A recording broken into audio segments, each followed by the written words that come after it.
You have a list of items and you want to check if any numbers are missing? Are you still manually going through this entire list and spending hours on this task? Stop this madness! Stop wasting hours of time doing this task manually. It's so easy to automate this. Let me show you. Hi, my name is Louis de Koning. I have over 10 years of experience within Excel. So let me teach you how to automate finding missing numbers in a list of numbers. Okay, so to get started, let's get rid of the numbers we manually got here. Now, to solve this problem, we will be making use of the unique function. Now, do keep in mind that the unique function is only available in the more recent versions of Excel, so you will need to use at least Office 2019 or Office 365. Now, we start by typing =unique. Now, what unique does is we give it a list of values, and then it will return to us the unique values within that list. So let's say we are taking this list here and then we close the parentheses. Well, we will be getting back the exact same list because there are only unique numbers in there. But for example, let's say I change this 4 to a 2 and I now press enter. You can see that the 4 has disappeared and the 2 is only appearing once, right? So even though it's appearing twice in our original list, it only gives it back one time. Now, the unique function has a very useful third parameter. It's an optional one, but it can come in quite handy, like in this case. Now, the second parameter is by column, so if it needs to compare unique values within columns or rows, that's not needed in this case. We're looking for the third parameter, which is optional, but very useful. It's called exactly once. Now, the default behavior is to return every distinct item within that list of values. However, we can also set this to true, and so when we're doing this, it will return items that appear exactly once. So if I now press enter, notice that the 2 has disappeared, right? Because the 2 appeared twice in our original list, and so now with our unique function, we are only returning those items that appear exactly once. So no longer the distinct items, which is the default behavior of unique. Okay, that's one very useful function in our toolkit. Now let's have a look at another very useful function, which is called the sequence function. So let's write =sequence. And so what the sequence will do is it will return to us a sequence of numbers. Now we can decide when this sequence of numbers starts, when it ends, what the step values are of this sequence, and if we want the results in rows or columns. So the first argument is here, how many rows do we want to use to put these numbers in? Now, in our case, we're comparing numbers from 1 to 20. So I want 20 rows. So I put 20 in rows. I want it all in the same column. So I'm just going to use a 1, right? Now, the starting value, I want this to be 1, right? Our numbers start at 1. So we start at 1. And then the step value is also 1 because each next number should be 1 bigger than the previous one. So I have 20 and then 3 ones next to each other. I close the parentheses, press enter. And as you can see, the result we're getting is a list of numbers that go from 1 to 20 without skipping any numbers, right? So it's always one more, one more, one more. Now you might already have an idea as to how we can solve this. The idea will be to combine the original list with this list generated by the sequence function and put this inside of a unique function to only extract those values that appear once, meaning they are present in the sequence function but not in the original list. Now, to put these together, we are going to have to use another function, which is also quite new, but if you're able to use the unique function, you'll also be able to use this one. It's called the VSTACK function. So we write =VSTACK. Now, what the VSTACK function will do is it will stack arrays vertically.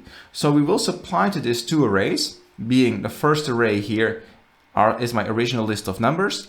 And then my second array, that will be the numbers generated by the sequence. So I click in the first number here, and then I press Ctrl-Shift down. If you're in a Mac, instead of Control, you will be using Command. Now you can see here, we get this very strange cell reference. It's called E2 and then like this hashtag sign.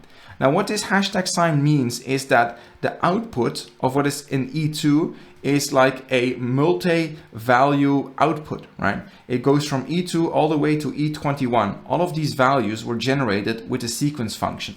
And so what is the cool part is with this special reference is that no matter how many values we are generating with the sequence function, it will always take them all into account. So it's a very dynamic reference that will always contain the output of whatever was in cell E2, even if the output extends across multiple cells, which is the case in this case.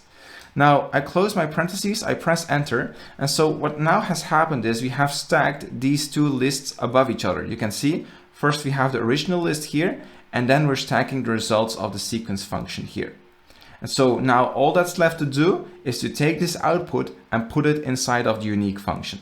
So let's give that a shot and put this all together. So I will first delete everything here. Now we start with the unique function, right? So we have the unique function. And so here we have to supply to it an array where we want to check if a value appears more than once or not. Now, earlier we saw how we could use the VSTACK function to merge arrays together. In our case, we'll have two arrays, so we'll first have to merge them together before we can supply them to the unique function. So here I write VSTACK, right? And then I want to supply the two arrays we have. Now, the first array I have, well, that's the one that we're starting with. So you want to select all of your values you want to compare. So in my case, my values go from B2 to B15, but you could imagine having a much larger list of numbers here. Now, the next array I want to add here, well, that's the array that we are going to dynamically generate using the sequence function. So in my case, how we will be doing this is we use sequence, right? And now we have to supply the 4 arguments to sequence: the number of rows, columns, the start value, and the step value. Okay. Now earlier we saw in our case how we want to compare numbers from 1 till 20, right? But we could make this even more dynamic.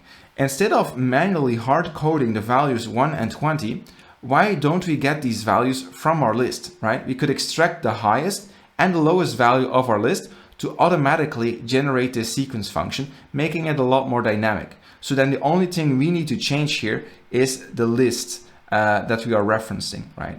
So the number of rows we want, well, that is equal to the highest number within our list. So for this, I will be using the max function.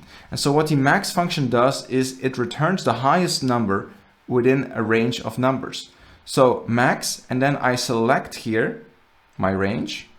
There we go. Then the number of columns I want to use, that's simply 1. My start value, well, that will be equal to the lowest number. So let's say our list doesn't start at 1, but for example, at 10, well, we want this dynamically changing. So we'll be using the min function and then selecting this list once again. Lastly, we have the step value. In our case, this will always be 1, so that's not an issue to hard code that. I will simply input a 1. Now I close the parentheses to close off the sequence function. So now we are stacking these two arrays. So the first array here is B2 to B15, and the second array as a result of this sequence function, right? So now we can close the VSTACK function, right? And we can go to the next argument in the unique function. So this was the by call argument. That's not really useful, so we'll just skip over it by pressing another comma. Now do keep in mind, if you're using Excel within Europe, you're probably using a semicolon to separate arguments. So then whenever I'm using a comma, you need to use a semicolon. And now we've come to the last argument of the unique function. So the default behavior is to return every distinct item. But in our case, we would like to return every item exactly once. So we have to input true here. So I double click on that. And now I need to close the parentheses one last time to finish off the unique function. If I now press enter, there you can see we get a list of all of the numbers that are missing in the original list. And so you can see indeed 3 and 4 is not present, 6 and 7 neither, 11, 16 and 17 neither. So it's a very useful way to immediately spot those numbers missing in your sequence. Now, one way how we could perhaps improve this a little bit is to structure our code a little bit more neatly. So you can see I have the formula bar here, and now you can extend this formula bar simply by clicking and dragging to make it bigger, right? And it's always highly recommended whenever you're working with complex formulas to better structure them. So I'll show you a neat trick to better structure this. So the first thing you want to do is whenever you're starting a new function, well, just put it on a new line. Now, how do you put something on a new line? You can do that with the shortcut Alt-Enter. So if I press Alt-Enter, you can see this brings me on a new line here. And so now I can indent it a little bit using a space. So whenever you're using a space within your formula, that doesn't actually change anything about it. So you should be good to go. So then we have two arguments to the VSTACK function. We have this B2 to B15 range. So let's put that on a new line as well and indent it twice. Then we have the second argument, which is the sequence function here. So also indent it twice. Then we have here the red parentheses that closes the VSTACK function. So let's put that on a new line and indent it once. And then everything else we will put all the way at the end. And now let's indent the last parentheses one more time here. Okay, let's extend our formula bar a bit. So this is our current formula. I would argue this might be a little bit easier to read. Now, one issue here is that whenever we want to supply a new list, we need to change this in 3 different locations, right? We need to change here, the original list that we want to stack with the sequence. And then we also need to change the reference where we are automatically updating what the sequence will be returning. So one useful function you could use to circumvent this and avoid any repetition in your formulas is the let function. So I will be writing =let. And what the let will do, it will allow you to assign certain calculations or results to variables and then use those variables instead. So how it works, I open the parentheses here and then I give a name to my variable. Now in my case, I will call this range, right?